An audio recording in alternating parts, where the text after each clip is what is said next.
Hey, good afternoon, everybody. Thanks for spending your Saturday afternoon here together with us. My name is Richard Wong. I am sort of a practicing meditator for a week. I was asked by Maria and I was asked by my father, Tony, who founded Mindful Living Alliance a few years ago, to moderate a wonderful panel with us today. But before I introduce our panelists, I want to just play a quick video. Hopefully everybody could hear all this.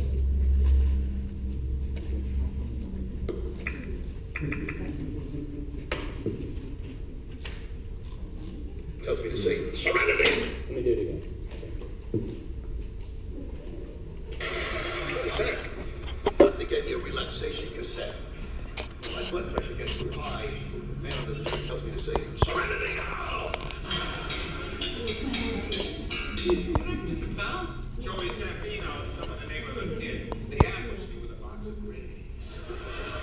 Are you all right? Oh, fine. Serenity now. Serenity now. So you're using Frank's relaxation method? Jerry, the anger just melts right off. Serenity now.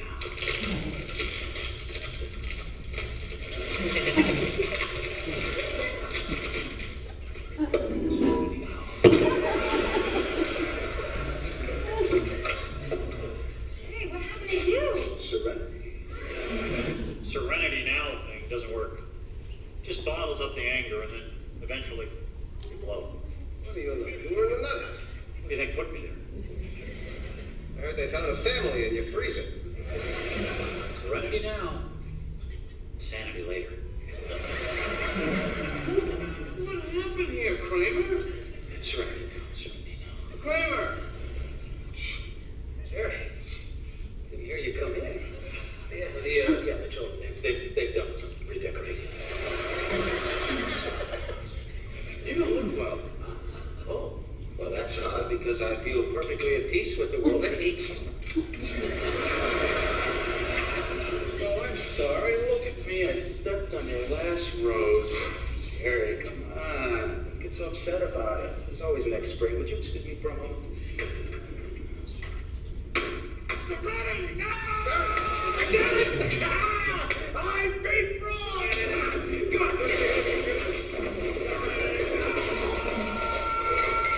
why couldn't you squeeze me in a stupid rubber balls? Did you just rush out?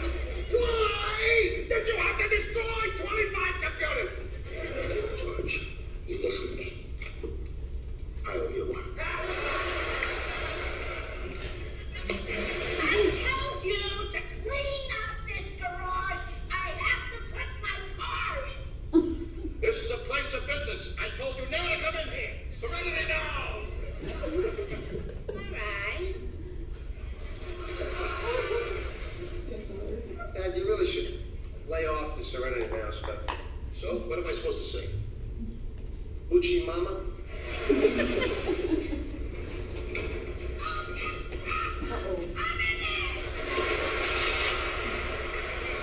Oh, you're not! Hoochie Mama! Okay, that concludes today's presentation. No, we're not going to do any yelling today. Let me welcome today's panelists. To my left is Ying Chen. Ying immigrated from China. Ying immigrated from China when she was 20, back in, I won't say the year, to study computer science, ultimately graduating from the University of Illinois with a PhD in computer science in 1998. And then she joined IBM Almaden Research Center in San Jose, and she's been working as a research staff manager and senior manager there for the last 15 years. She found a close bond with Buddhist teaching through her time in Illinois and took refuge with Venerable Ji Ru in 1995.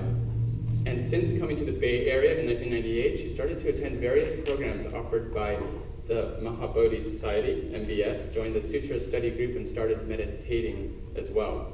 She spent significant time with meditation teachers such as Venerable Zenai, Shaila Catherine, Sayadaw Silananda, and other TMC teachers in the early years, and since 2005, practicing meditation under Gyo Fronsdal's guidance. Thank you for coming here, Ying. To her left is Greg McDonald. Greg started a career spending 12 years in the U.S. Army in the military intelligence field before moving on as an electronics technician in both the civilian and defense industries, and finally today computer software, where he has been engaged for about 25 years. His first serious attempt to adopt a spiritual path was in 1987 as a result of a life gone awry and an attempt to get himself back on track. This took him to forms of Christianity, with which he did not really connect well. So by 2001, in his own words, he was bitter, demoralized, at odds with the world and everybody in it, including himself. So reaching a breaking point and willing to try anything, he investigated several religions, studying their scripture and practicing their ways to one extent or another. Eventually, this led to Hinduism and meditation, and seeking meditation training led him to Buddhism, where he finally found his spiritual home for the last 10 years. Greg has studied the Pali Canon for several years under the guidance of a Buddhist teacher and sat through a number of formal Vipassana and concentration meditation retreats, the longest being a 5-week private retreat. He has made pilgrimage and spent months experiencing the history and culture of Buddhism in several Asian countries. He believes strongly in practice as a part of life and meets several times a week with people who have an ongoing engaged practice. Thank you, Greg, for coming here this afternoon. To Greg's left is Maria Chen. Maria grew up in Taiwan and came to America to study advanced English literature in 1979. Being a literature major and a first-generation immigrant, the job market was extremely limited in the 1980s, so she stayed home for 3 years before accidentally bumping into the mortgage industry. She started as part-time secretary and then elevated to positions as processor, loan officer, and eventually as the broker of record and owner of the Loan Story, where she currently is.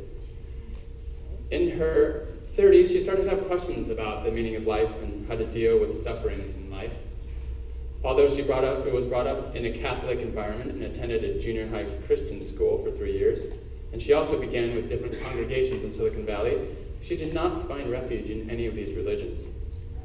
So as early as 1997, she initiated a long search for spiritual sanctuary, inner peace, and absolute truth, whatever you name it. The journey on spiritual path was bumpy and inconsistent, and there are periods of burning zenith and complete dormancy.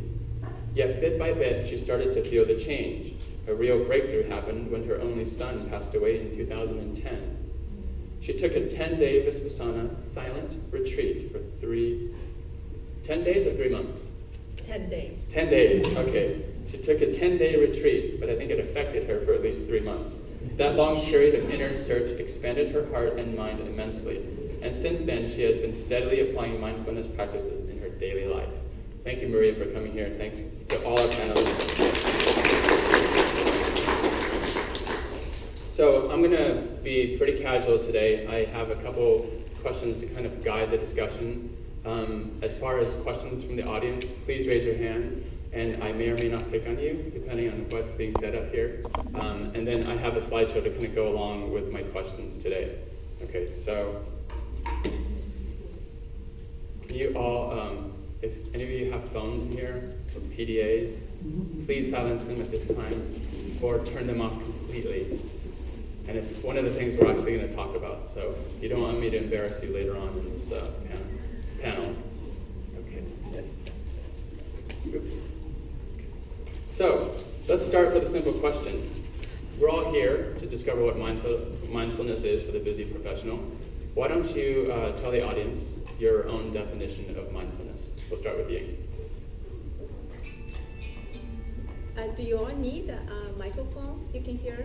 Or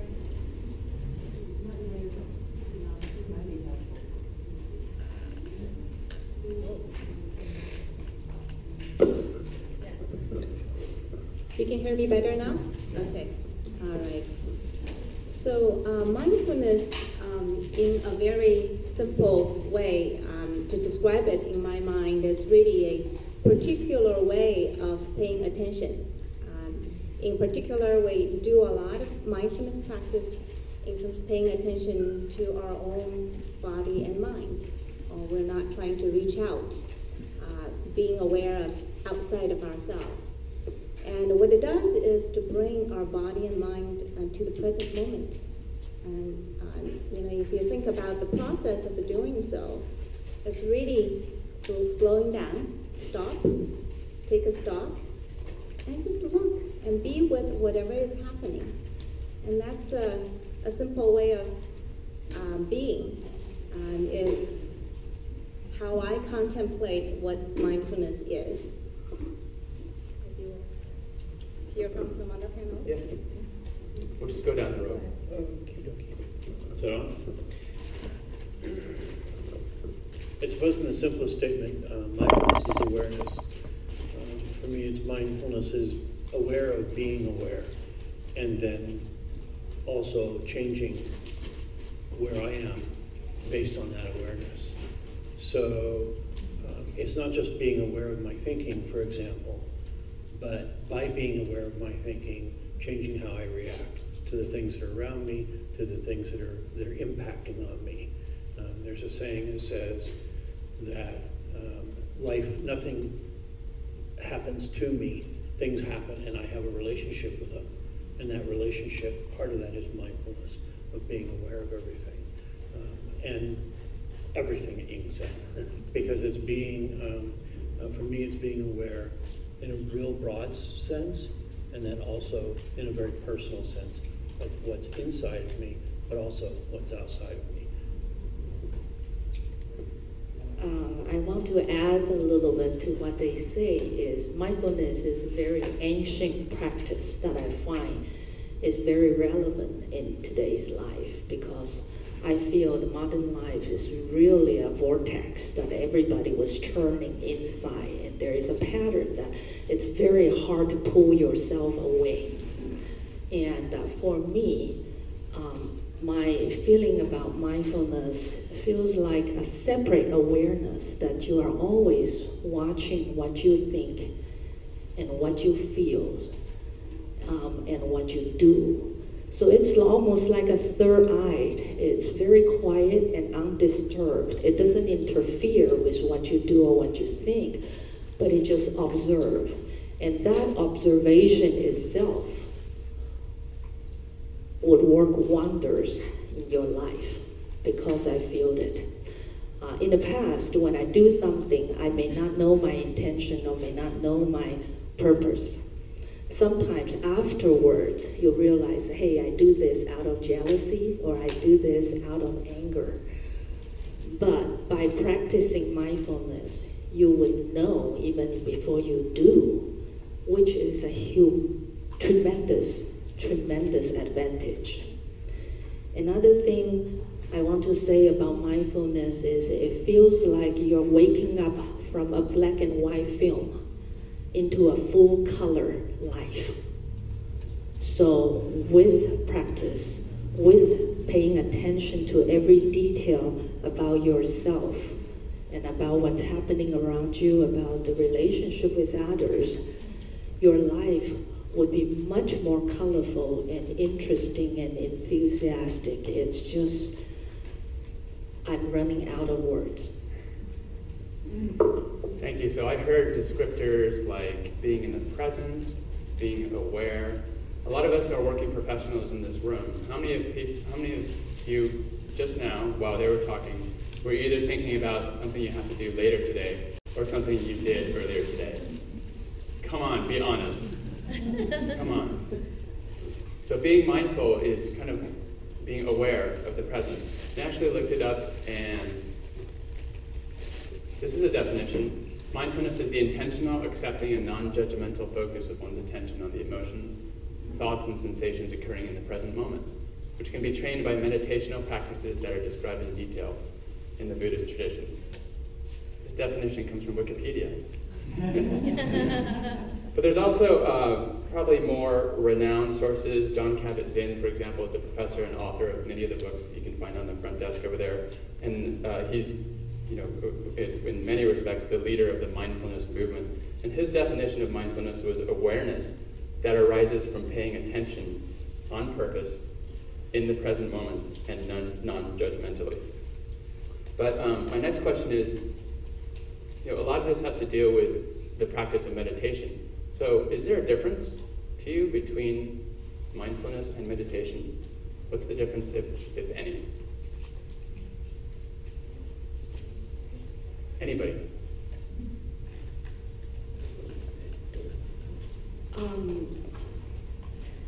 I would say for me, mindfulness is every single moment in life. It's permeating everything that you do, whether you're sitting in a traffic or sit down for dinner or listening to music in the theater. I feel mindfulness, it could fill up your life that way. Traditional meditation, everybody's image is you sitting down cross-legged on a pad and being very quiet, maybe burning some incense in a quiet corner of your house or in the center. I feel there's actually no difference. Meditation is just a method to help developing that mindfulness awareness. Gregory?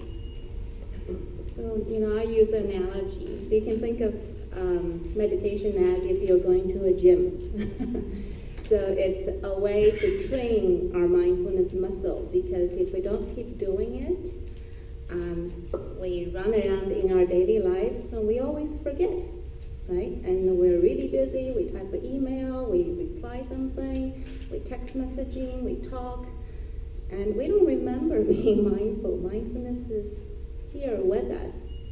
But meditation is a formal construct. It's as if you go into a gym, kind of training your mindfulness muscle, right? And so building up that muscle, and the more you do it, it becomes part of you. Your daily life is no longer like you have to constantly think about it. It becomes part of you. And so that's a difference, I think, for a lot of us who practice mindfulness. Meditation is a big part of it because we just don't remember to do it in our busy daily lives. Okay. Is either the practice of mindfulness or meditation, how do you reconcile that with certain religions? Here's my pictures.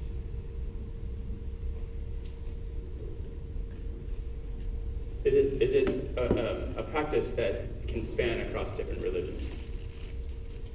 And do you have to be necessarily Buddhist? I guess since I've wandered through a lot of the religions, I'll take them.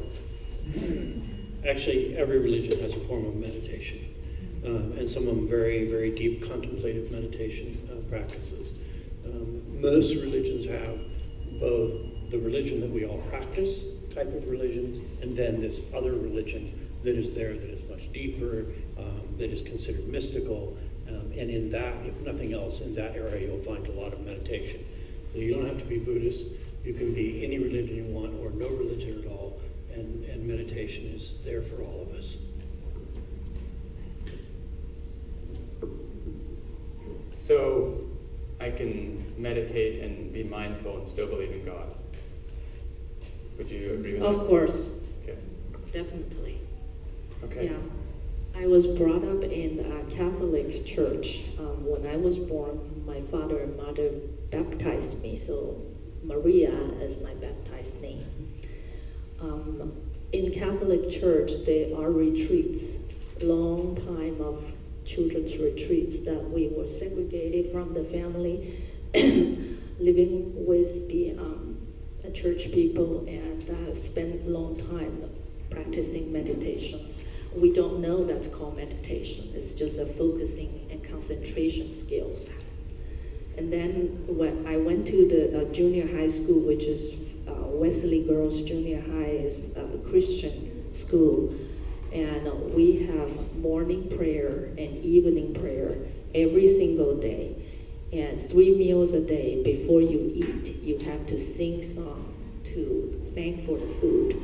And that's a kind of meditation that you go inwards and really quiet down and show appreciation for things that's happening in life. So I feel mindfulness and meditation skills are not limited to any religious tradition. And so anybody who would choose different religion to follow doesn't have to feel that they are blocked from this practice. Now, there's also some, I would say, like stereotypes with people, whether they're Buddhists or not, who meditate. You mentioned like the incense, sometimes there's chanting, sometimes there's awkward silence. What would you say to somebody who has never practiced it before, but is a little, afraid of being involved in what would, to them, would be an unusual practice? I would say the chanting, the incense, all the things that you see, we can think of it as training wheels. If that make you more inclined to do the practice, eventually you can do without them. But some people love incense, and so if they burn the incense, they quiet down very quickly. And I would say, why not? When I was searching for a practice method, I actually took a long time, more than 10 years. I went to a lot of different Dharma talks, went to different centers, tried to sit by myself. Nothing works. So until I actually go to the 10-day retreat, because I feel I have no place to go in this world. And I didn't realize it's a silent retreat. So the first day you went there, you have a dinner, and then they take away everything. I mean, your cell phone, your pen, your notebook, everything. All you have is your clothes. And then after dinner, it started with silence. You can't talk to anybody.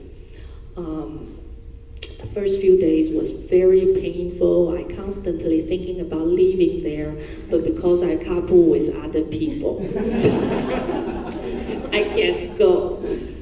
And the sitting is killing me because I have a very back, shoulder, and neck pain already. Sitting for hours, and every 2 hours they let you get up and walk around, but it's just killing me. But after a while, I just felt there is a little thing that's happening in my body, I don't know what.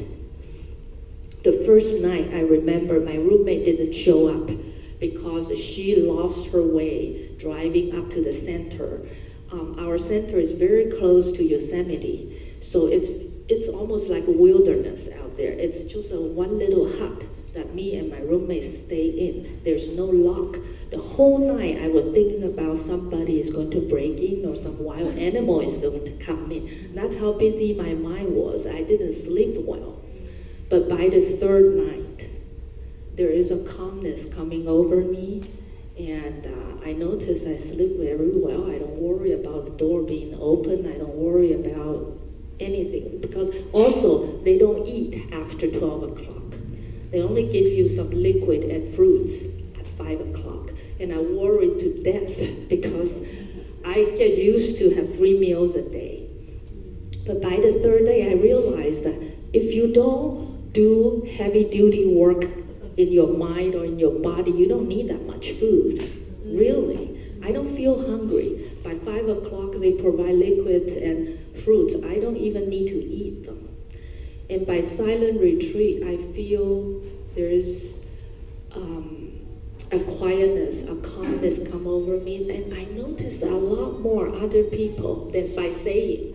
Because I can't talk, so I use my eyes to communicate. So I get to know all my fellow meditators a lot better than by talking to them.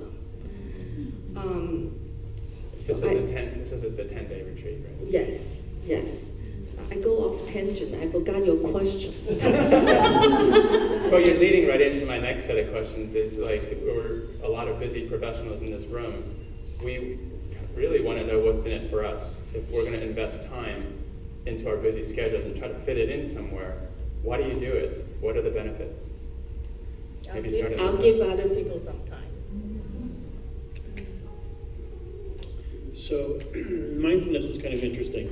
As a practice, it has been adopted a lot in Western society now. in a lot of medicine and psychiatric practices to help people with pain, with stress, with mental disorders. And those are all things that we experience in our workplace: pain, stress, and mental disorder. And the mental disorder is the stress coming into life in the midst of our day. Because no matter how much we do, there's always somebody there asking for more, or for it to be done sooner, or for more to be done, or for it to be done better, or cheaper, or something. There's always a thousand different pressures, and no matter how many of those beasts we slay, there's an endless line of them behind that. And it's like, how do we deal with all that? And that world is not only highly stressful, but it's really, really chaotic. And so mindfulness says, let's adopt a practice where I can focus on one point for one moment and let all of that go away.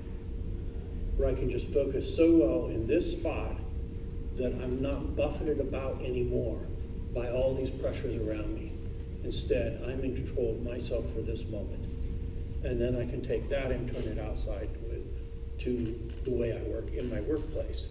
And to me, that's the big thing that helps me in the workplace is that I become in control instead of just being pushed in a billion different directions and being controlled by my emotions or my reactions to things that are happening around me. And from that place, I can find calm. From that place, I can find that all those stresses, most of them are somebody else's stresses. And I can find a place where I can work on an even keel and let a lot of my stress therefore go, because it just doesn't manifest the same way anymore. You know, there's that saying that says, your emergency is not my emergency. And that's where mindfulness takes me, is that because it allows me to stop and realize that I'm reacting to somebody else's emergency, to their crisis, instead of saying, I'm still here, I'm still great, it's still Saturday. What day is it? Where am I at this point in time? And what's really happening? And then when I realize all of that, then I can start to not be pushed around. The Buddha taught that our emotions are like a wind buffet, making a flame flicker, thank you, about, and that release, when you release all of your taints and hindrances, that the flame becomes very still. In a sense, mindfulness is a piece of that. With mindfulness, I can become still and not buffeted about by the world. Would you say that over time you've been happier, or more empathetic, more charitable? Yes, but not all because of mindfulness practice. Directly or indirectly? Yes. I've been happier because of mindfulness practice. And I think I've been calmer, and I think that it has been a benefit, not just for me, but for the people that I work with, because I have been a professional jerk at times in my life. I was a sergeant in the Army. They trained me how to do that. Yeah. It's okay, Maria was too. I believe that. So, in those respects, yes, but I would say that it's more my overall spiritual practice that impacts more on things like empathy and compassion and generosity. Okay. How about you, Ying? What benefits have you experienced? Yeah, so I think about mindfulness and how to fit it in our busy lives, and I have to think about this somewhat differently. I didn't quite like the question because we're already busy. I'm gonna fit one more thing in there. It just isn't kind of working. So the way to look at mindfulness is really to change the perspective. And again, I'll use an analogy. You know, if we have some unhealthy addictions, let's say, you know, we like eat fried food or something, that we really want to get rid of the addictions. Do we tell ourselves that we're going to have to find time to really do that? No. We need to stop doing what we do that we know is not healthy and do something that is going to be healthy. And we all have resources and availability of healthy food, and we can do that, or exercise, or other things that we start picking up. Now, the analogy is, we're chronically addicted to busy life. Even if we have nothing to do, we can be busy looking for something to fill that gap, right? And we'll be frantic if we have a gap in our life that we just absolutely have nothing to do. One of the meditation master, Ajahn Brahm, once made a comment that our modern lives, when we have nothing to do, we just don't know what to do. There's nothing to do, just do nothing. We don't do that. I definitely know a few people at work who are addicted to work. Yeah. So mindfulness is this practice basically saying stop. We know we're addicted to a busy, full, fully packed life. Mindfulness just allows us to stop, take a look, glance at what is happening in your body. If at the moment we're so excited about doing something, maybe doing a house remodeling planning, maybe we should just take a pause. That's a thought in my head. Do we have to act on it right now? And those are the moments of mindfulness that bring some of the gaps and cushions that we can use and look at all of the activities that might be happening. And like Greg is saying, maybe react differently. Once we have that gap, we start to see if we really need to do that or not. And so that's a perspective we have in mindfulness. A lot of what we do is really about changing a perspective of what's happening in our life. And that moment of a perspective allow us to maybe redirect what's happening next. And it doesn't necessarily mean, right, that you are going to be less productive or less career-driven. Absolutely if you not. have that mindfulness. Absolutely not. I think for me, what it gives the most is a clarity. Because at work, we can see a lot of people doing a lot of busy things with lots of deadlines. So sometimes we forget to ask ourselves, why? And what does that do to all of us? And we don't stop asking those kind of questions, and we end up just being busy, being busy blindly. I actually want to add to that. Yes, with clarity, your productivity goes up. Actually, you can do more with less time, with less hurried anxiety. And that's how I feel the changes, and that's what makes mindfulness a practice that I love to do, because it brings the changes and brings benefits to your life. The most rewarding thing is my kids say, "Hey Mom, I think Buddhism is great because you're never angry and scolding us all the time now." So if your family members feel the difference, then you're on the right track.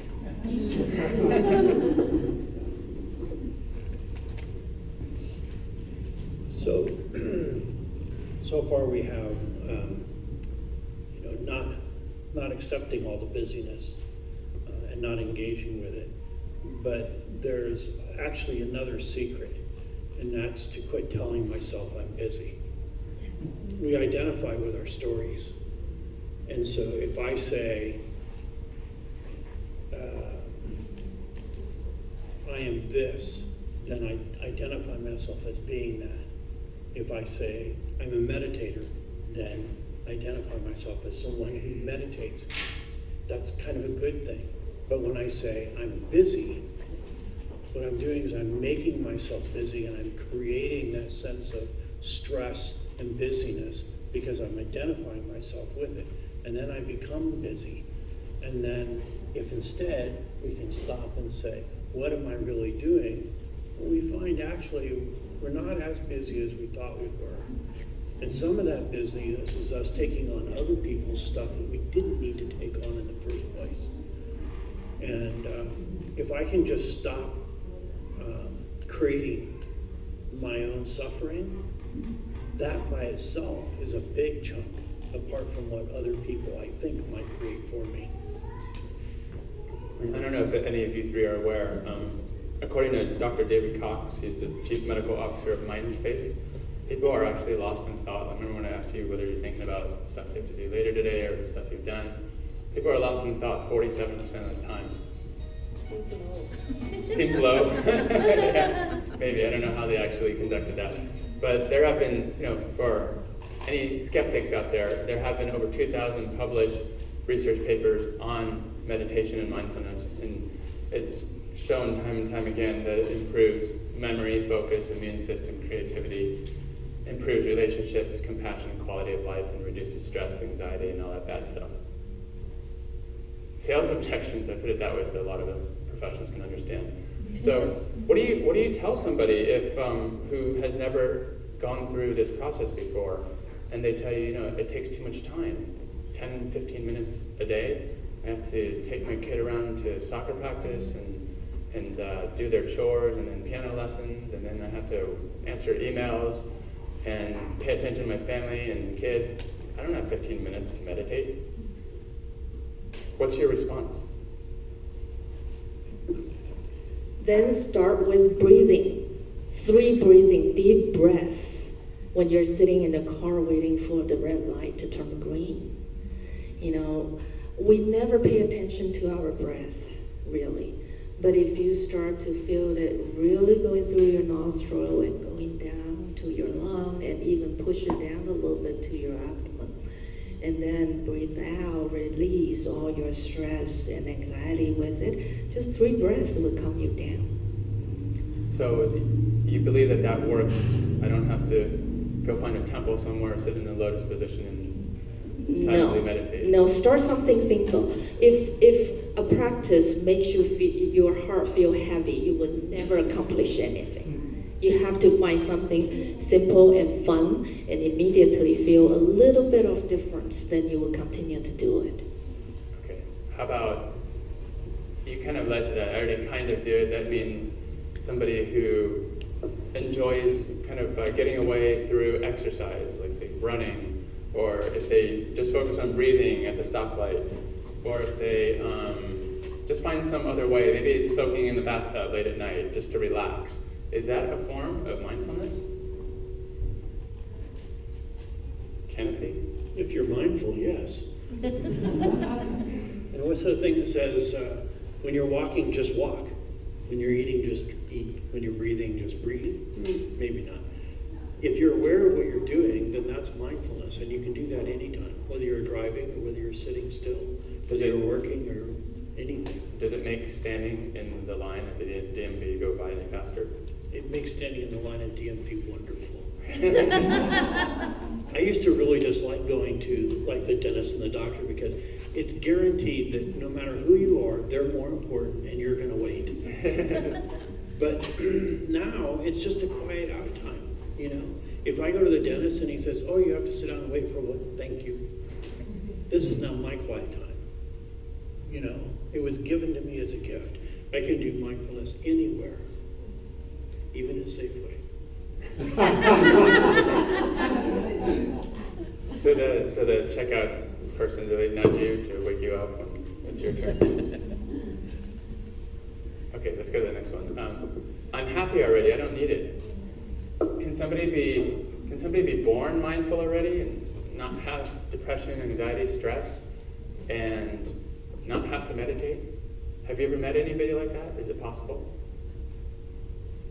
I think a lot of things are possible. We're very different individuals, so it's hard to say that someone who might be born with a lot of awareness in their own body and mind already. It's true. But for a lot of us who's living in this world right now, in Silicon Valley especially, I think it does require a lot of practice and development of a mindfulness to allow us to start building that capacity.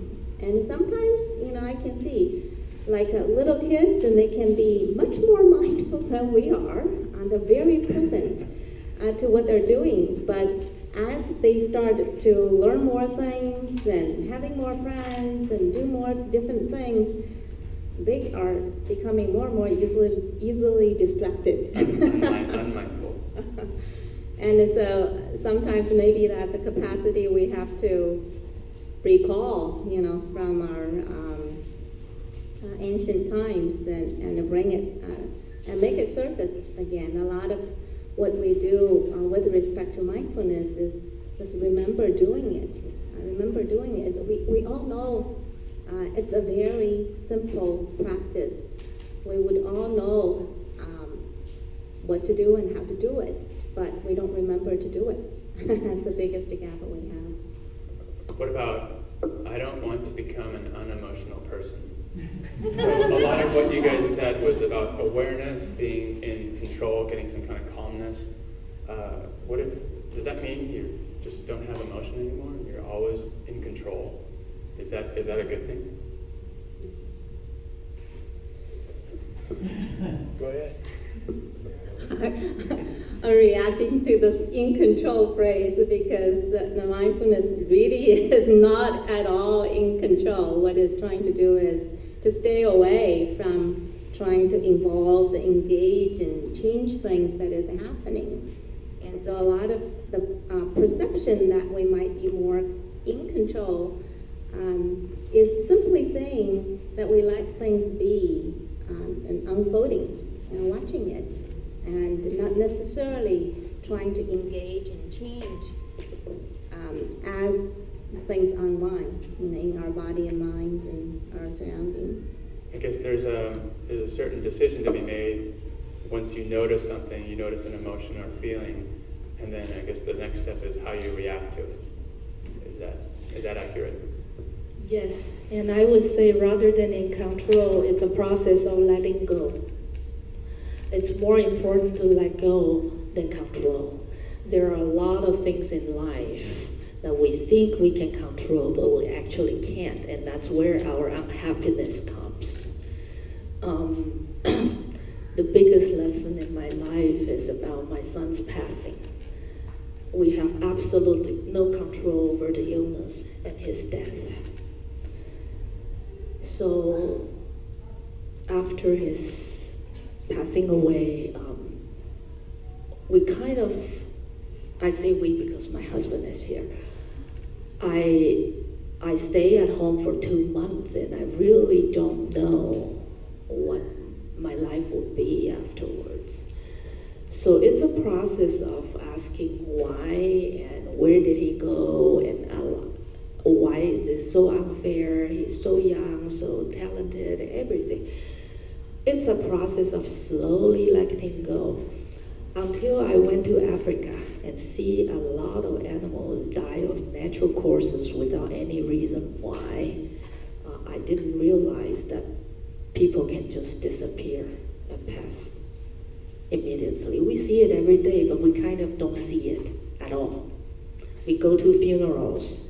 We know this person is no longer with us. But hey, that's a chapter closed, and we go home, we do our things as usual. So my son's pass is a wake-up call, and mindfulness practice actually bring me to realize that there's so many things in life that you have no control over.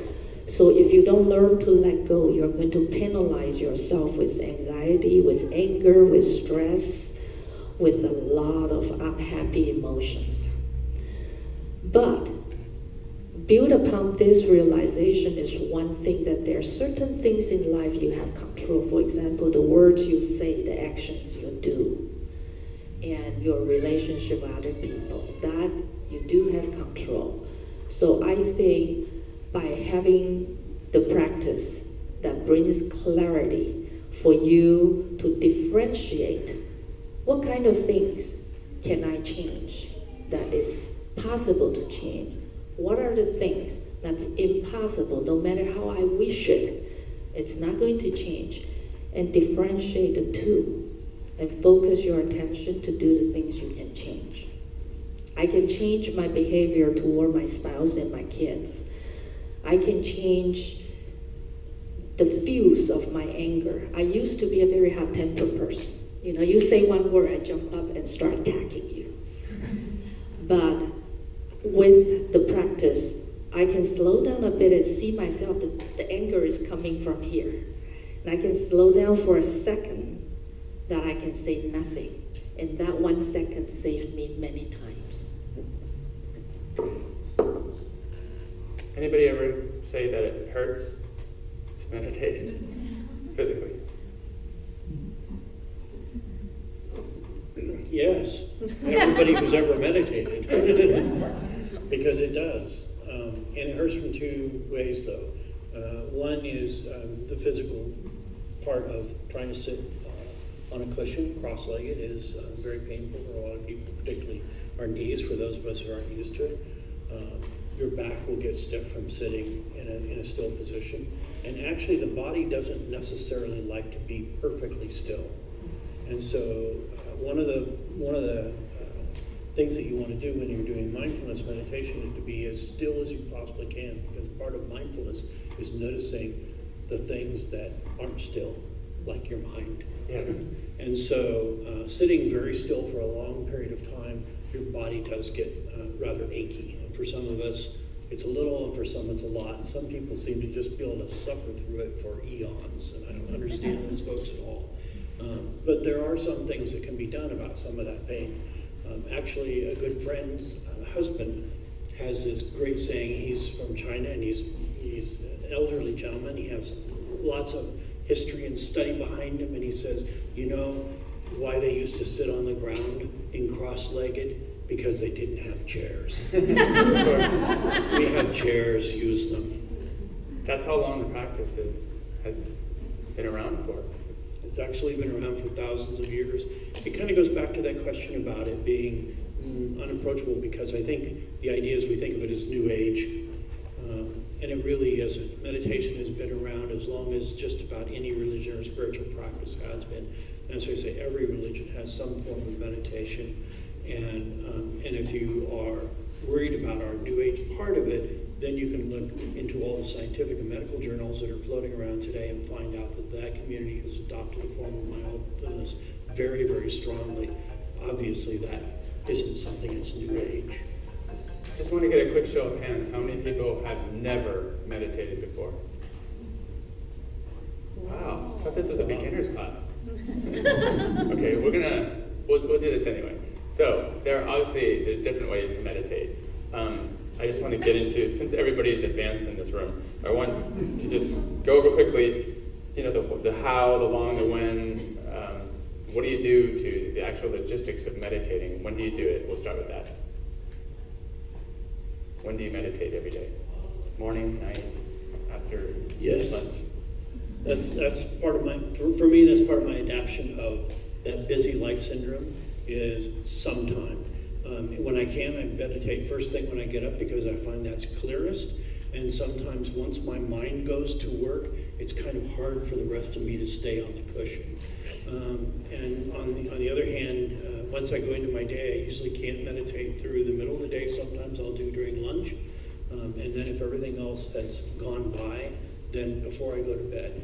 And for me, it is the promise I make to myself that I will sit on the cushion once a day for however long. My intent is for half an hour a day at least, but the real goal is to just sit once a day whenever I can. Okay. Ying, how about you? Yeah, so for me, it's been a changing pattern. I realized once I have a kid, my schedule rocks, and so I had to find a different time that works for me. So I would say, in general, I love morning a lot, similar to Greg. When you first wake up, your mind and body is rested and feels a lot more easy to settle. But I work with what I've got, like Greg, and I make a promise. I probably haven't done it every single day. Though maybe once a week that I wouldn't be able to get to the cushion.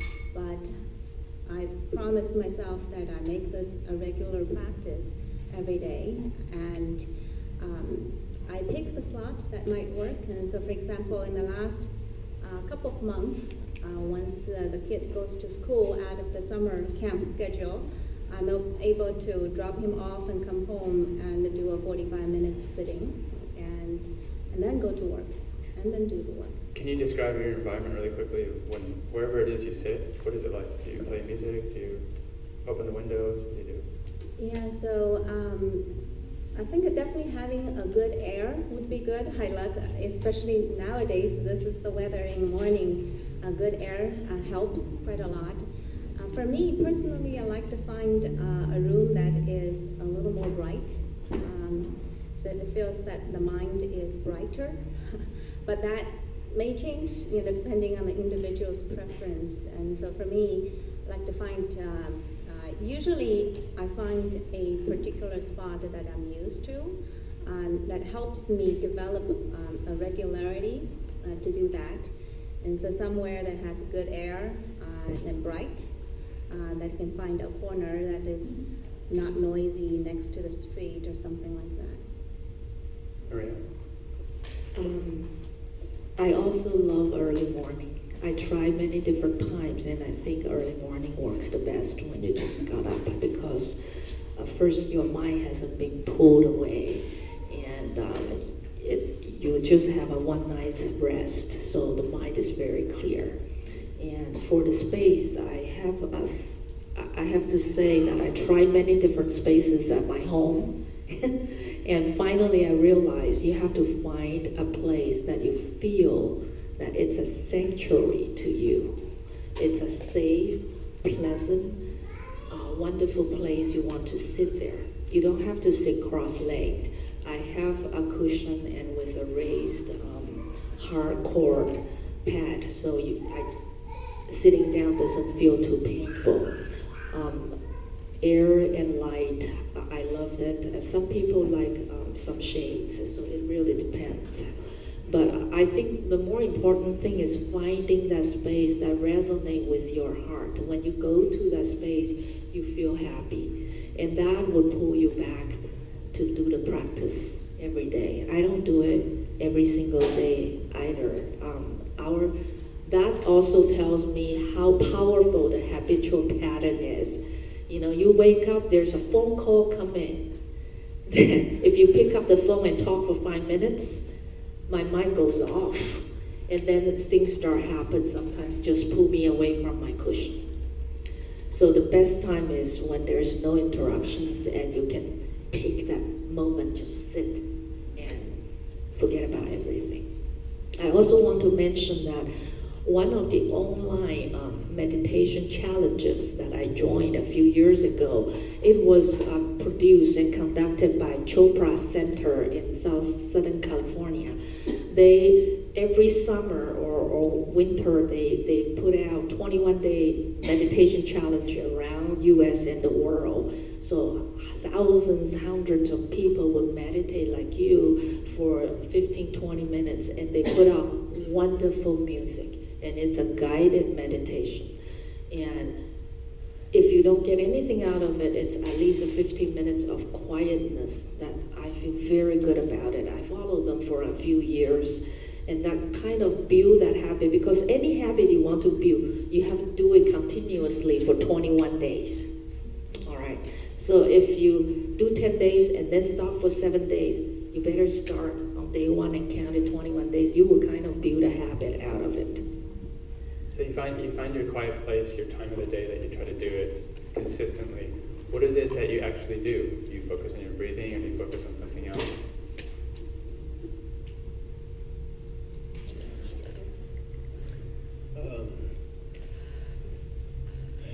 So actually through the week, I am several times with other people, other groups who are meditating, and then I just do whatever practice they're doing in whatever setting they're using.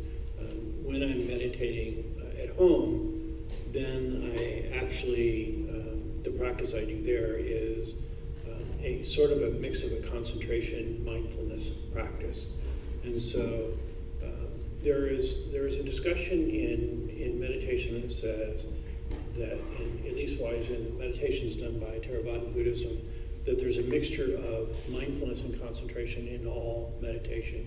In other words, if I don't put my concentration on my breath, I can't be mindful of my breath. And if I'm not mindful, then I won't notice when my concentration is gone and I'm now thinking about the activities of the day. And so I need a measure of both of them. And so for me, I usually will start by putting my concentration on my breath, mindful, do a body scan, become a little bit aware of my environment. What's a body scan? Do we want to go? Okay, a body scan is actually focusing your attention on, usually you start on the top of your head and just the parts of your body, and just walk down through the parts of your body and just feel the sensations and the state of them. Like one of the first that you'll notice is if you go to your forehead, most of us have, probably most, I don't know, a lot of us have stress in our forehead. I always do. So one of the first things when I start to get rid of stress is I'll notice is that there's a strong tension in my forehead. And so I'll start by, okay, let go of that and try and relax the muscles that are causing that tension in my forehead. And then move to my, down to my ears, my jaw. That's another place, because with stress will cause clenching of my jaw, and then I'll get tension in my jaw.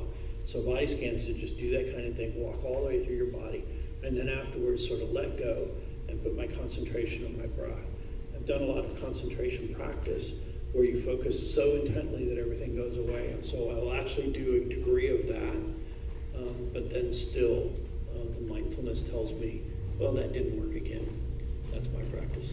Okay, and then I know you have random thoughts, and it's natural for the mind to just wander and have all sorts of thoughts from everywhere. What do you do with these thoughts? What's your goal? Just observing them, or do you push them away, or? I don't think it's ever healthy. I don't think it's a good practice to push things away ever, because then you get into a fight with them. But rather to just sort of acknowledge it and say, okay, I see that, but that has no value to me right now. That's not a place for that thought right now. And then try and let it go. That's really a generalization, and all the things we say, really there's a lot of generalization is because there's times in there when that's not true. I did a long private meditation in a cabin in the woods once, and there was a certain set of thoughts that kept coming back to me, and I couldn't let go of them. I tried and couldn't let go of them. And finally, I was taking a little time each day to read some teachings of the Buddha, and one of them said, one who has let go of everything has done something great. But one who has taken something and gone inside of it to see its absolute insubstantiality and then let go of it has gone all the way. And so I realized, and then I stopped and picked up those thoughts and started looking at them and saying, okay, what is this? And it was really something that I personally really needed to deal with. And worked through that whole process, found my own place in it, and got to a place where I could let go of that. And then I let go. Other things are just little things, and you just go away. You're an annoyance. And this is for anybody. What happens if we're beginner meditators and we have all these sorts of thoughts running around and we get into them? And, it's often described meditating as like watching things float down the river. Your thoughts are things that float down the river, and you're just supposed to observe it. What happens if you jump into the river and try to follow these thoughts, and the next thing you know, your 10 minutes is up, and you never really notice them? You're in your thoughts. Is that even beneficial? Do you just keep plugging away and trying to come back to practice is always beneficial, because it's, that's why we practice. It's you're learning a skill. You don't sit down to show that you're perfect at it. We sit down to practice. Then I would say, really, hopefully somewhere along the line you brought your mind back to the present moment at least once, and then you can take some solace in that and make a goal that the next time maybe you'll do it twice. My question was actually, but if you never get there, if you never get there at all, then I guess the best I could say is when you're done, say, well, that was my attempt at meditation today. And I realized that what would have been better is if I could have noticed that my mind was off in those places and brought it back. And so I think next time I'll try again to do it better. Part of it is, this goes into that let's not beat ourselves up about anything or create any more shoulds. take up these practices to get happy. Let's not become unhappy in the process. But I can see that. I can see a lot of busy professionals kind of discarding the practice because it's frustrating or they aren't seeing any benefits to it. You mean we have to start off by allowing ourselves to fail? I think that works for some people, maybe. What about physical limitations if you're meditating? If you feel cramps or itchiness or anything, any kind of pain, what do you do with that? Do you stop? Start with you. What do you recommend? Yes, I think it really depends on individuals again. I think, like Greg is saying, a lot of our practice, part of it is to see what is happening, and the pain is inevitable. We are human beings. There are going to be pain, and some people will be a little more tolerable than others. But I would say, in general, use your common sense judgment, right? I mean, if you're really feeling uncontrollable pain and your mind is going crazy and you anyway cannot be mindful, maybe it's time to change your posture or stand up. The teaching of a mindfulness does not say that you have to only sit or sit in particular posture. You can do the practice in many different postures and different positions. And so, I would totally agree with Greg. Don't beat yourself too hard. And I think kindness and gentleness is always the right thing to do in this practice. And just be very kind to yourselves. But know that this is a practice, so it's not going to be a familiar process. And so for us dealing with anything that is not familiar it's going to take a little commitment to try it out. And so it's not going to be overnight we think we're all going to be free and happy. So take a little bit of commitment. So the follow-up question is, how long does it take? Let's say you've been meditating for 3 months and you don't feel any more calm. How do you know? How do you know when it starts to work? What were some of the signals for you three that you noticed that this is improving my life? Yeah, I wouldn't. I wouldn't set out a goal that this is going to just overnight improve your life over time. But what there is going to be a sign that you can see and recognize, and don't underestimate it. That is, the moment that you notice that you're aware of something, don't downplay it.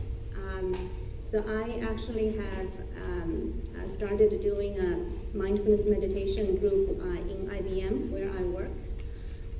The participants for the last 6 months have been doing fantastic.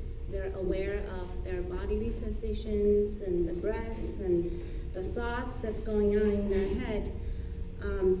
But they turn around and say, well, I feel like my mind is crazy. What I told them is, the moment that you realize your mind is crazy, you're mindful already. Celebrate. It's kind of a scary Don't moment, beat though. yourself up. Right? And so it's true when we sit down, meditate, there are a lot of things that we see initially right away is a lot of bad news. We feel like, why didn't we just get calm all of a sudden, right away? Now what we see is that mind is thinking left and thinking right, thinking past and thinking future. It just can't quite stay right here. That's okay. The moment we realize, we see that is happening, that is a moment of mindfulness. And over time,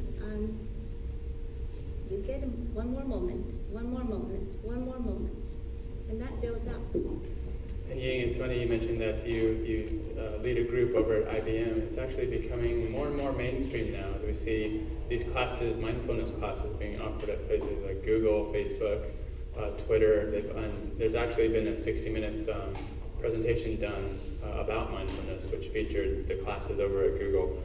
Do you guys feel that in light of all this recent attention to this movement, is mindfulness being commoditized? Is it becoming, and here's all my logos. I mean, there's a lot of organizations out there today dealing with this very topic, and I was very surprised. John Kabat-Zinn on 60 Minutes. That's the Chief Medical Officer of Headspace, which is an app you can download on your phone that will guide you through meditation. That's, I forgot the monk's name. Take that out. Yes, with Oprah, and that's John Kabat-Zinn, again, leading the Mindfulness 2.0 over in San Francisco last year. So what are your thoughts about the future? Is this going to become more mainstream? Are we going to see mindfulness in corporate boardrooms and in classrooms? It's already there. The conference in the lower left is actually called Wisdom 2.0. I attended the first 3 years. I think they're on about their 5th year now. And that meeting is all business people. And actually a crowd as an engineer I'm not all that comfortable with, but they're all like business and sales and management. And the entire seminar is very encouraging. If you go to it, you come away feeling really good that all of these practices are in the boardroom and in the company management and affecting the way companies look at managing people and understanding that they get a better overall workforce by having a less stressed workforce, or that people are more productive if they do practices like this. So it's actually already there, and as I said earlier, it's already infiltrated a lot of medicine and various psychological practices also. So it is there. The question is whether or not you associate, for me, the question is whether or not you associate these practices with a spiritual path. And I do. I respect that they have value outside of a spiritual path. But I think that if you do not, if I took only mindfulness as a practice, for example, and didn't take meditation, then I would be missing something really big. And if I took mindfulness and meditation and didn't take it in the context of a bigger spiritual practice that did for me emphasize learning compassion and equanimity and empathy and patience and generosity and all forms of tolerance and patience in a world that seems sometimes to have gone crazy, then I'll have missed a huge thing because I thought that this aspirin was going to solve my disease. As valuable as mindfulness is, for me it's just a piece.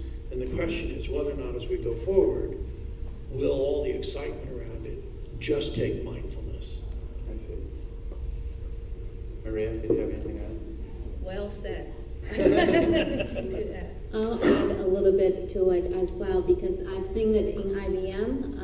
I started mindfulness practice in Almaden Research beginning of the year as a New Year resolution. Interestingly, my team came and nudged me because we had a lot of stress in the team with all of the reorgs going on in the corporation. But as I started this, just 3-4 months into the group practice, I realized that there is a broader mindfulness at IBM community started virtually that actually comes from Australia, New Zealand, Austin, Brazil, just around the globe. There's a lot of momentum going. And I would really be, I think we mentioned the Google, Twitter, a lot of corporate companies are adopting it. In fact, in IBM, 3 years ago, we had this wellness program, which is a rebate program. They encourage you to follow a guided meditation by, I think, OSIS Institute's founder, who did a guided meditation for employees. And if you follow the program by 3 months, you get paid for $250. So it's there. However, for mindfulness to really see it big, I think it requires other legs in this, just like Greg. In a lot of Buddhist teachings, there are 3 legs to the path, which is called sila. It's virtue or ethics, mindfulness, and concentration. And so those 3 things, as we see, if our intention is only to de-stress and do mindfulness practice, but if we did something that are unethical, as we sit down, our mind are not going to settle. And so naturally, we have to develop our own ethics. A lot of what Greg is saying, compassion, generosity, loving kindness, are part of the practice we can't ignore. Although I would say mindfulness is potentially a good starting point because it may have immediately shown us, it's like turning a light in the house. You know, when we're bluntly chasing and are running around in life, when we all of a sudden turn the light on, we see, wow, you know, we're really busy, and we ask ourselves, for what? But then you have to look a little deeper and developing other aspects to help holistically cultivate a happy and a free being. So I think that's a few words I want to add in terms of the broader practice beyond the mindfulness practice itself. So what with all the discussion about meditation and getting to that state of mind of awareness, what do you feel is the ultimate goal? Is it to be mindful all the time? What is your ultimate goal?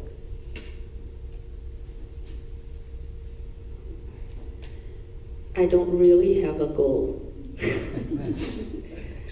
I feel throughout the years that we conducted our life with so many goals. This is one thing in my life I don't want to go. I just want a sanctuary and sit quietly that I can observe myself and feel really the presence of my mind, my thoughts, and what am I doing in this world. So I think for beginners there are a lot of stumbling blocks, and one stumbling block is you regard this as a test, as a lesson, as a competition. Oh, somebody else only do 3 months and they can sit for 2 hours. I can't even sit still for 10 minutes. You know, don't do that to yourself. Everybody is different. Be kind to yourself, be understanding. As long as you're consistent, keep coming back to your sitting, you will see your life changing, I guarantee you. And I have a final slide, just kind of going over some resources for anybody who's just beginning or looking into mindfulness. And we have a lot of those books over there. Is there just one resource that you would recommend before I open up the floor to questions? No, actually there are a lot of resources online. Also, MBS, Mahabodhi Society, has a very rich library with audios, videos, and books too. And they are online. Some of the audios, videos you can download too. I bring some books on the table that you can see, but I feel if you are interested, go online and search for it. You will find a lot of things going on right now. I would say, as Maria said, there's a lot of resources out there. The one thing that I would suggest is get engaged with some group or other person, or even just a Buddha buddy, one person that's going to meditate with you, a Buddha buddy, somebody that calls you every day and says, did you meditate today? And the other day you call them and say, did you meditate today? That's what we call an accountability partner in the business world. In the business world. You know those home courses that you take, that you come in the mail. We used to take them, and they come in the booklets would come in the mail, and you could do them. Home study courses. You know what the success rate of those was? 4%. People spent thousands of dollars on them, and the success rate of them is 4%. Because The reality is that we can go over there and get, Mindfulness in Plain English is an excellent book, has everything you need in it. You can totally learn mindfulness practice and meditation through it. But by myself, it is easy to become distracted. By myself, it's easy to make an excuse not to sit today. Oh, okay, it's only 2 days in a row. I'm too tired, though the laundry needs to be done. But if I have some kind of a group that I'm engaged with, then I start to have an obligation to those people, which I don't know, that's not a good word because it carries too much weight, but I have that thing that I do, that I go with other people and I see the people that become my friends. And so that would be my best suggestion. I started a workout group for that very purpose because I can do it myself. Maybe I should try. And I want to say that Ying is going to lead a beginner's meditation class starting September 27th. That 4 classes in a session that will give you an overview how to establish your own practice. Okay, I have one question from the audience, and just feel free to raise your hand.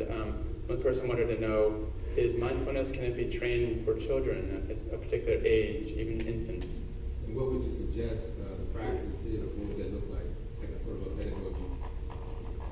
Yeah, so I'll speak about my own experience because my son is here. He's 6-year-old, and I wouldn't say, I take him for formal meditation class, but I take him to what's called a Dharma Sprout in Redwood City. They teach kids 5-year-old above.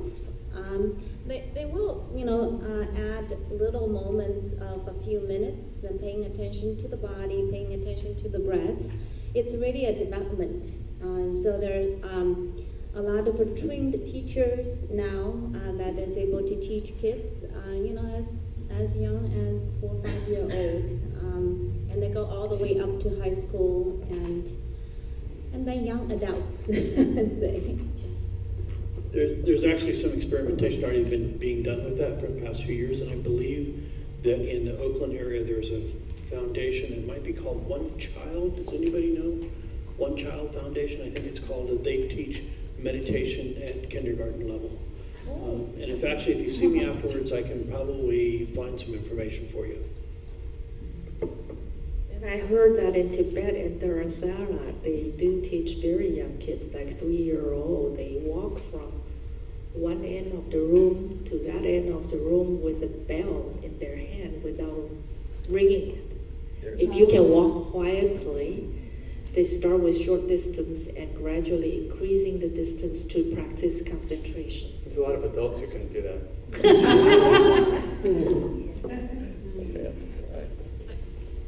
Questions from the audience? Feel free to raise your hand. Yes. Nowadays, I think the company is trying to train the people as multitasking or multi-threading. That means you cannot focus. So you have to do something while you have to do something else. So that's really painful. Even it's not good for your productivity. So that's I found. Sometimes I did attend some kind of, it's called a happiness meditation for a week. So I found at that time I could calm down and meditate by myself. But after I practiced maybe 1 year, it's hard to be consistent, and sometimes even you say calm down, you have all kinds of thoughts. So it's really hard to concentrate. So I just want to know how you, because you guys have been practicing many years. So I want to know. Even I asked a lot of the Buddha. I went to the temple. I went to the different religions. So ask the people the same question. So how do you real from inside you? How do you calm down? How do you find yourself? How do you really be, mindfulness? So like mindfulness. So Is your question to calm down to meditate? Yeah, meditate and maybe not kill your all kinds of thoughts because you have a lot of distractions. You're thinking about something yesterday, something tomorrow is going to happen. So it's how do you? It happens to me a lot. So you're not alone. There are days that I can't sit on my cushion because the thoughts was just like waterfalls, just pouring over. I just take note that today I can't sit still and let it go. Yeah, and try next time. So it means you just stop then. At least I'm aware that I can't sit today because there are just so many things I have to get up and do. So you don't force it? No, because to force it, you will feel bad. If I'm so lousy, sitting here and thinking there, and if it keeps happening and I try 2-3 times and can't sit, I take a note, okay, I'm aware that there are a lot going on up here, and I just let go. Okay, we have a question in the back. Actually, if I may for just so I've trained in a number of different meditation practices. She mentioned Deepak Chopra earlier. He does something called primordial sound meditation, which is like transcendental meditation, which uses a silent chant in your head. And then there's practice like a lot of the Hindu practices use an out loud meditation and sometimes song as a form of meditation. And I find that a lot of things in practice move from coarse to fine. And so the more coarse that I am, in other words, the more noisy my head is, I'll just move to a coarser practice. If I need to, then I will use chanting. I might use chanting out loud. I might use a walking meditation because the physicality of it helps sometimes. Sometimes I may just use music. Bach's concertos for cello, for some reason, do it for me, and I can kind of forget everything, and then maybe just a little bit of that, and maybe I can actually, at the end of that, get a little meditation in. Do you also have a meditation group? Do a different practice. Yes, it's a happiness meditation group, but yeah, that's good. Maybe just changing the format, as you said. Okay, we have a lot of questions, so I want to go through them. I'm a mom of 2 small young children, so my house is like very chaotic. So in winter months for a mom that's stressed out and there's like a lot of screaming and yelling and mindfulness off. Yes, and stay-at-home moms are just as busy as working professionals. Yeah, exactly. Yeah, 2 kids is more than a full-time job already. And so I heard this story, I don't know if this would help. And so there is a meditation master called Munindraji, and he's a teacher for a lot of Western big teachers here, like Joseph Augustine. And he once stayed with a single mom with 4 kids, Kamala Masters, and she somehow got out of the house and went and talked to Munindraji and attended one day retreat or something. I forgot the details, but Munindraji, being all by himself, almost monk-like, told her, "You gotta meditate. You gotta meditate every day." And she said, "Oh, I can't. I really can't. I have 4 kids. I'm a single mom." And so she's brave enough and invited Munindraji to her house for a few days. At the end of the few days, she asked Munindraji and said, "Are you going to ask me to meditate?" He said, "No." "But I will tell you how to practice mindfulness." So what he taught her was, when you're doing dishes, just do dishes. Feel the water on your hand. Feel the dishes on your hand. When you feed the baby, just feed the baby, one thing at a time. And that's the key. A lot of us, your comment about multitasking, the key thing is our mind cannot do multitasking. You can't. It's a myth. It's a myth. It is a myth. So can you just slow down a little, do one thing at a time, and I guarantee you're not going to be less productive. In fact, you're probably going to be a lot more efficient. Okay, we had a question. Yeah, so I'm a beginner, and I came here to try to get more understanding of what is really involved. Because there is this fear that if I start to meditate, I will start spending all the time meditating and not working. But hearing you speak, so I have this question. My understanding is you're trying to be more aware, right, in this practice. But at the same time, if I start to meditate, like say the 15 minutes in the morning, I know thoughts will come into my mind. I feel like if I don't acknowledge them, then I'm not really being genuine with this whole practice of awareness.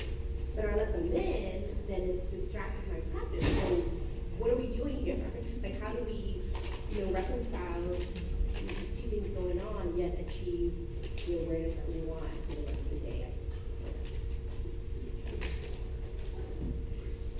You ever gone to the post, to your mailbox, and found one of those envelopes in there, those value save envelopes that has a whole bunch of coupons inside of it? Did you open it or did you discard it? I don't even get them anywhere. The thing is, but I would just the idea is discard it. Don't open it. Don't read the stuff. Just because we have thoughts doesn't mean we need to entertain them.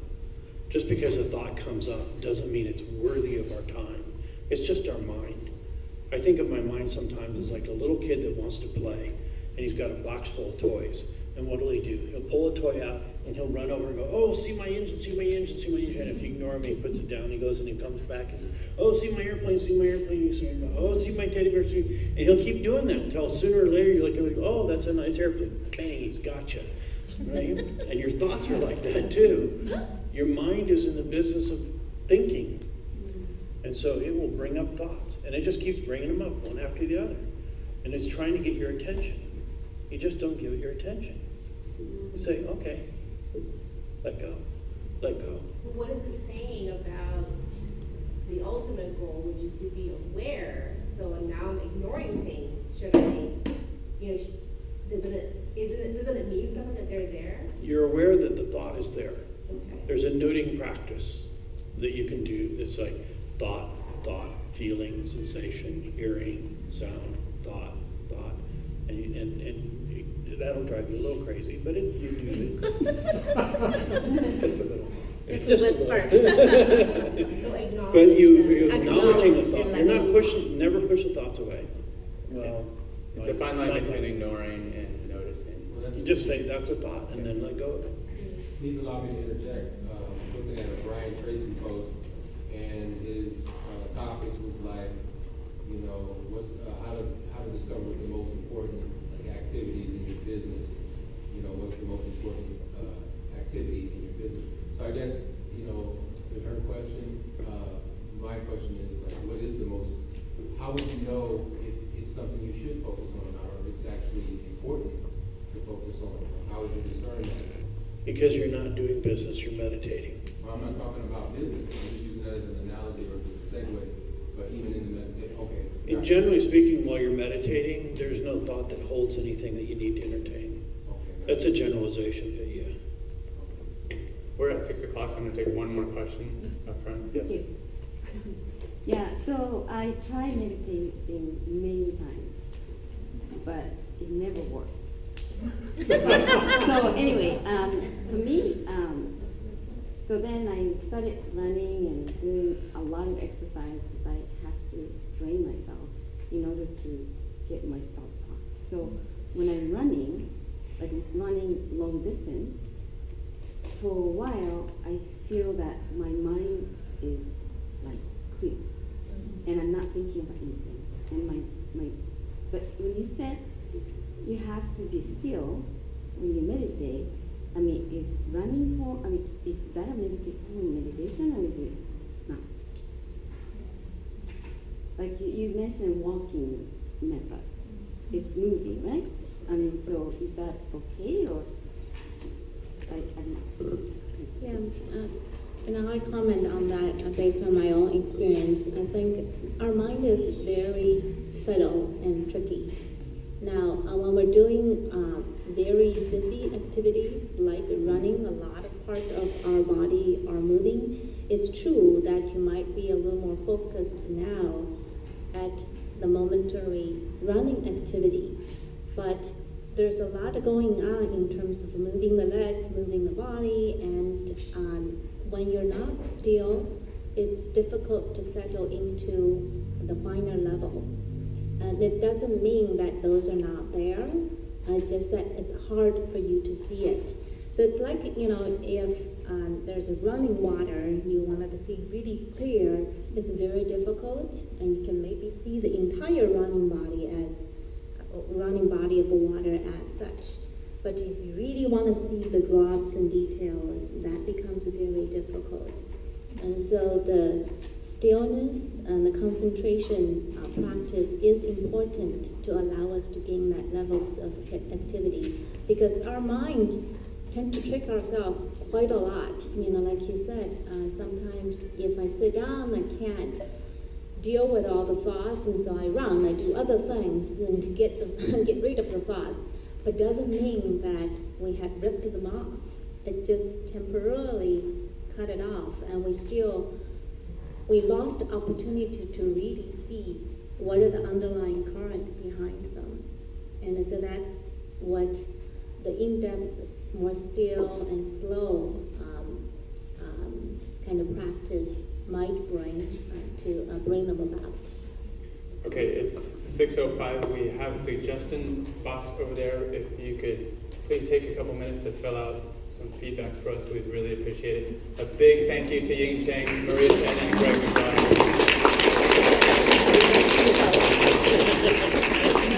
Thank you for coming, and good night.